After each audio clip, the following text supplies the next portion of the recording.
नमस्कार, current affairs bye सर्विका में आपका स्वागत है। इस सप्ताह के करंट अफेयर्स के वीडियो से आपको जानने को मिलेगा नौसेना के जहाज की कमान संभालने वाली पहली महिला अधिकारी, तेलंगाना और मिजोरम के नवनिर्वाचित मुख्यमंत्री, यूनेस्को अमूर्त सांस्कृतिक विरासत की अद्यतन सूची, विश्व का सबसे बड़ा परमाणु संलयन reactor, Guinness book of world record में भारतीय बैडमिंटन खिलाड़ी और भी बहुत कुछ, इसलिए वीडियो पूरा देखें। करंट अफेयर्स 1 दिसंबर से 8 दिसंबर 2023। राष्ट्रीय 1971 के भारत पाकिस्तान युद्ध के दौरान हुए ऑपरेशन ट्राइडेंट की सफलता की याद में 4 दिसंबर को नौसेना दिवस मनाया जाता है। इस साल नौसेना दिवस कार्यक्रम का आयोजन 4 दिसंबर को महाराष्ट्र के सिंधुदुर्ग किले में किया गया था। माननीय प्रधानमंत्री नरेंद्र मोदी नौसेना दिवस समारोह में मुख्य अतिथि थे। उन्होंने सिंधुदुर्ग के राजकोट मालवन समुद्री तट पर छत्रपति शिवाजी महाराज की 43 फुट ऊंची प्रतिमा का अनावरण किया। सिंधुदुर्ग किला महाराष्ट्र के सिंधुदुर्ग जिले में मालवा तट के पास अरब सागर में एक छोटे से द्वीप पर स्थित है। इसका निर्माण छत्रपति शिवाजी प्रथम ने 1664 और 1667 के बीच करवाया था। इसे मराठा साम्राज्य के मुख्य वास्तुकार हीरोजी इंदुलकर ने डिजाइन किया था। लेफ्टिनेंट कमांडर प्रेरणा देव स्थली नौसेना के जहाज की कमान संभालने वाली पहली महिला अधिकारी बन गई है। लेफ्टिनेंट कमांडर को water jet first attack craft FAC INS ट्रिंकट के कमांडिंग ऑफिसर के रूप में चुना गया था। उन्हें flag officer commanding western fleet rear admiral Praveen Nair ने नियुक्ति पत्र प्रदान किया।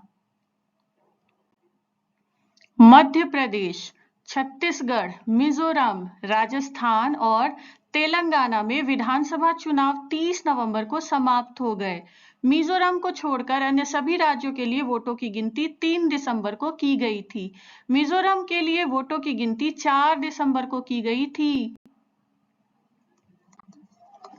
मध्य प्रदेश में विधानसभा की कुल सीटों की संख्या 230 है। भारतीय जनता पार्टी ने 163 सीटें जीती, जबकि कांग्रेस ने 63 सीटों पर जीत हासिल की। एक सीट भारत आदिवासी पार्टी ने जीती।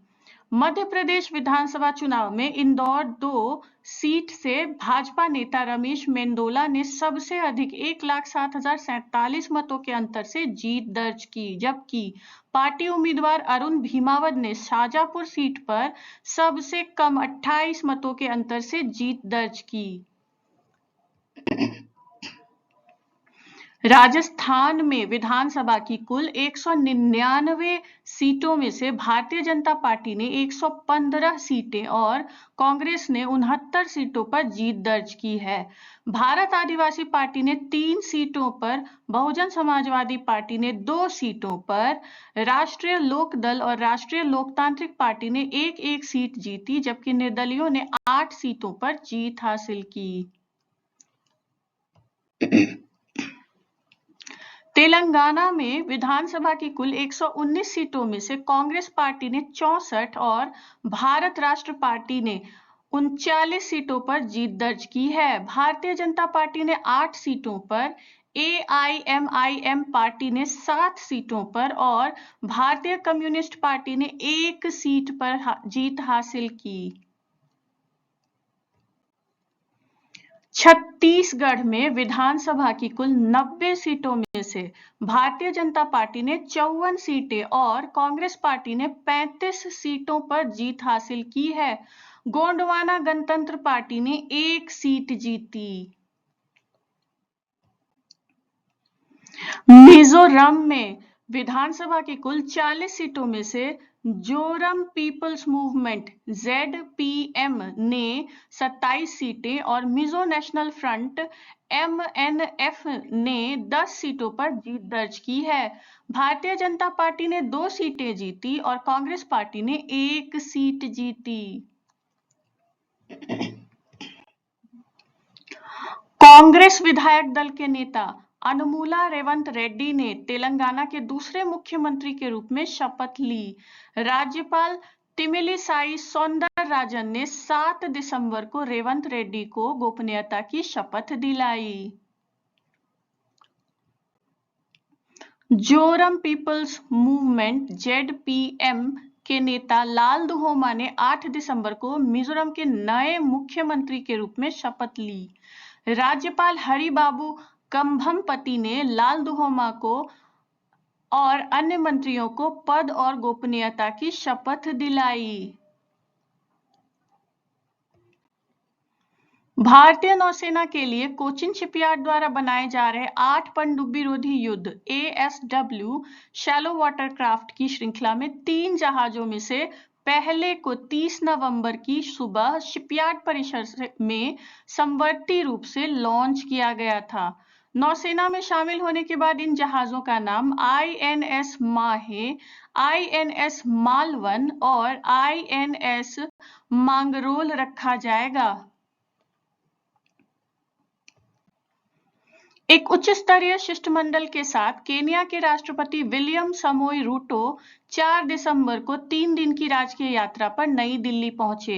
यह 6 वर्षों बाद केन्या के राष्ट्रपति द्वारा भारत की यात्रा है, जो इन दोनों देशों के बीच द्विपक्षीय संबंधों को मजबूत करने के लिए एक नई प्रतिबद्धता को दर्शाता है। कला और संस्कृति। यूनेस्को ने बोत्सवाना गणराज्य में आयोजित अमूर्त सांस्कृतिक विरासत की सुरक्षा के लिए यूनेस्को की अंतर सरकारी समिति के 18वें सत्र में मानवता की अमूर्त सांस्कृतिक विरासत ICH की अपनी प्रतिनिधि सूची में गुजरात के सबसे लोकप्रिय लोक नृत्य रूप गरबा को शामिल करने को मंजूरी दे दी। इसके साथ भारत के विभिन्न हिस्सों से 15 तत्वों को ICH की यूनेस्को की प्रतिनिधि सूची में शामिल किया गया है। ICH की यूनेस्को की प्रतिनिधि सूची में भारत के जिन 14 अन्य तत्वों को शामिल किया गया है वे हैं रामलीला, योग, वैदिक जप, कुटियाट्टम, केरल का संस्कृत रंगमंच, रम्मन, गढ़वाल हिमालय का धार्मिक त्योहार और अनुष्ठान थिएटर, मुडियेट्टू केरल का अनुष्ठान थिएटर और नृत्य नाटक, राजस्थान का कालबेलिया लोकगीत और नृत्य, पूर्वी भारत का छऊ नृत्य, लद्दाख का बौद्ध जाप, मणिपुर का संकीर्तन अनुष्ठान गायन ढोल और नृत्य, पंजाब में पीतल और तांबे के बर्तन बनाने के पारंपरिक शिल्प, नवरोज, कुंभ मेला, कोलकाता में दुर्गा पूजा। अंतरराष्ट्रीय। पांडा की एक प्रसिद्ध जोड़ी यांग गुआंग और टियान टियान स्कॉटलैंड के एडिनबर्ग चिड़ियाघर को छोड़कर 12 साल बाद चीन वापस जा रहे हैं। पांडा यांग गुआंग और टियान टियान पहली बार 2011 में royal zoological society of Scotland RZSS और चीन वन्यजीव संरक्षण संघ के बीच 10 साल के समझौते के हिस्से के रूप में चिड़ियाघर में पहुंचे थे।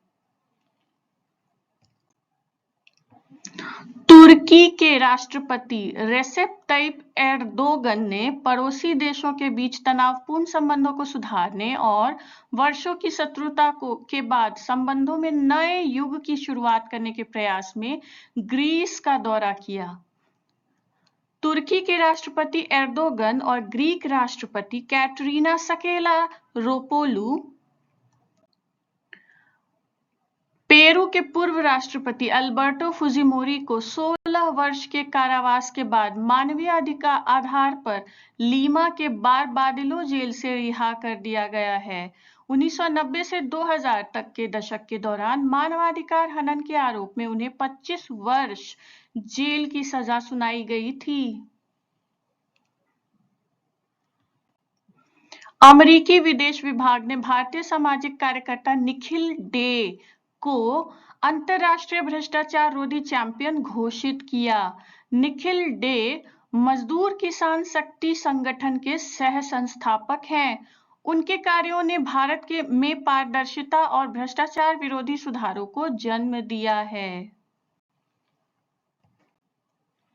संयुक्त अरब अमीरात ने मोहम्मद अल रमसी को विश्व रेडियो संचार सम्मेलन WRC 2023 का अध्यक्ष नियुक्त किया है।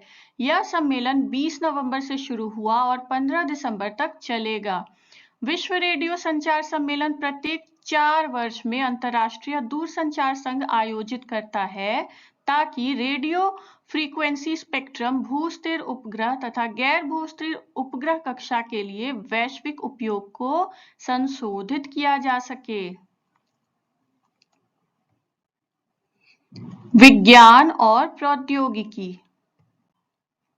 दुनिया के सबसे बड़े और सबसे उन्नत परमाणु संलयन रिएक्टर T60SA ने शुक्रवार यानी कि 1 दिसंबर को जापान के इबाराकी प्रांत में अपना आधिकारिक संचालन शुरू किया। T60SA यूरोपीय संघ और जापान के बीच एक संयुक्त पहल है।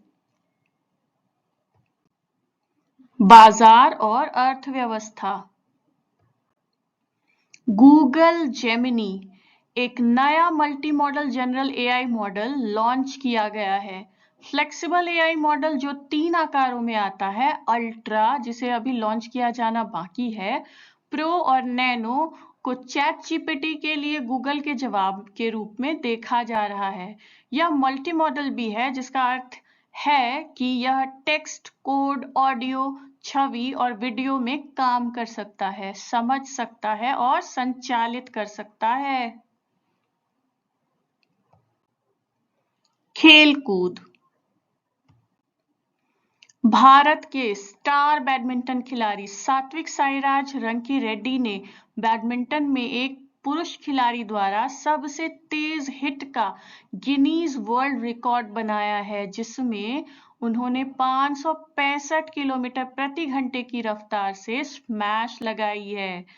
मलेशिया के टैन प्लेई ने 438 किलोमीटर प्रति घंटा की उल्लेखनीय गति के साथ सबसे तेज महिला बैडमिंटन हिट के लिए गिनीज विश्व रिकॉर्ड बनाया।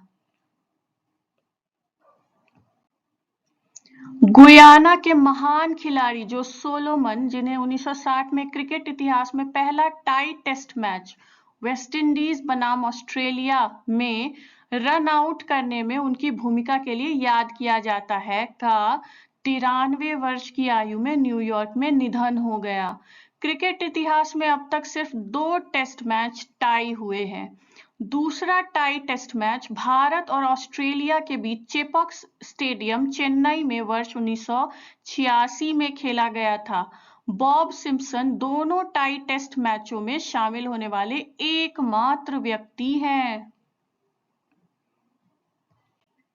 वीडियो को अंत तक देखने के लिए धन्यवाद। यदि वीडियो पसंद आया हो तो लाइक करें, अपने परिचितों के साथ शेयर करें और अगर अब तक सब्सक्राइब नहीं किया है तो कृपया सब्सक्राइब करें और देखते रहें करंट अफेयर्स बाय सर्विका।